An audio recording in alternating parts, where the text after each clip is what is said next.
자, 이어서 외환시장을 보겠습니다. 오늘 환율은 하락권으로 출발이 나오고 있는데요. 대신경제연구소 최종석 연구원입니다. 연구원님 안녕하세요. 안녕하십니까? 네, 오늘은 위험자산 선호 심리가 조금 더 높아지고 있는 그 상황이네요. 오늘 시장 어떻게 전망하십니까? 네, 환율이 하락 출발하며 1,100원대에 진입했습니다. 원달러 환율은 전일 대비 3원 10전 내린 1,109원의 거래를 시작했습니다. 미국의 고용지표 개선으로 뉴욕 증시가 상승하는 등 시장의 위험자산 선호 강화에 영향을 받아 원달러 환율은 현재 1,100원대 후반에서 등락을 보이고 있습니다. 역외 시장에서도 원달러 선물 환율은 하락 흐름을 이어갔는데요.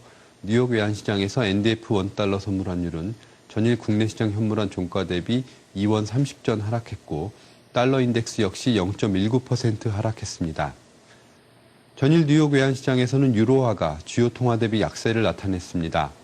독일을 중심으로 유로존의 경제 지표들이 부진을 보임에 따라 다음 주 열리는 유럽중앙은행 통화정책회의에서 기준금리를 인하할 것이라는 전망이 힘을 얻었고 이에 따라 유로화에 매도세가 유입됐습니다. 한편 미국의 지난주 신규 실업수당 청구 건수는 시장 예상치를 하회하며 개선되는 모습을 보였는데요.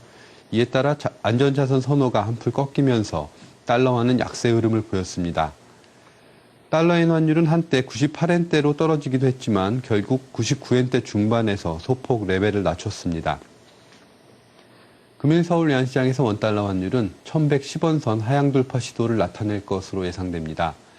시장 참가자들은 금일 열리는 일본은행의 통화정책회의 결과에 이목을 집중하고 있습니다. 일본은행의 스탠스에 따라 달러엔 환율의 100엔선 돌파 여부가 결정될 것으로 보이는데요. 평소와 같이 인플레이션 목표 2% 달성에 대한 코멘트를 내놓는 데 그칠 경우 달러엔의 상승세가 제한되면서 원달러 환율에 미치는 영향 역시 제한될 것으로 예상됩니다. 전일 엔원 재정 환율이 1120원 선을 하향 이탈함에 따라 외환당국의 개입에 대한 경계감이 확대되면서 저점 매수세가 유입될 가능성이 커진 점은 원달러 환율의 하락을 제한하는 요인입니다.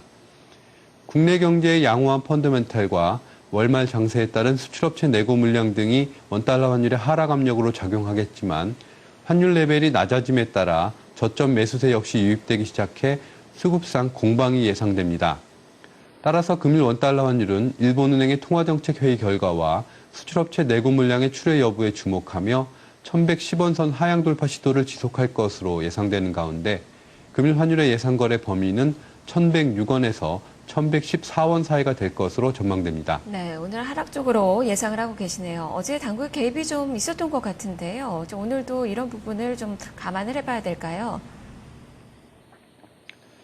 네, 사실 어제 그 엔원 재정 환율이 1120원 선을 하향 돌파한 것에 대한 우려가 있었는데 사실 어제 외환당국의 개입이 생각보다 그렇게 강하지는 않았습니다. 하지만 1120원 선이 무너지면서 금일에는 어느 정도 개입 시도가 나타날 것이고 이것이 이제 원달러 환율의 하락을 제한하는 요인으로 작용하면서 1110원 선을 하향 돌파하는 데는 성공하겠지만 1100원대 후반에서 주 거래 레벨이 형성될 것으로 그렇게 예상됩니다. 네, 알겠습니다. 말씀 잘 들었습니다. 감사합니다. 네, 그만큼 오늘은 내고 물량이 또 월말을 맞이해서 상당히 좀 강하게 출회가 되고 있고 그리고 은행 쪽에서의 롱스탑 물량도 나오고 있습니다. 이런 수급적인 요인이 강해서 밑으로 하방 압력을 좀 많이 받을 것 같은데요. 다만 1110원에서 크게 멀어지지는 않는 장세가 예측이 되고 있는 그 상황이네요. BOJ 회의가 오늘 관건이 될 것 같습니다. 자, 이렇게 대신경제연구소 최종석 연구원과 외환시장의 움직임을 살펴봤습니다.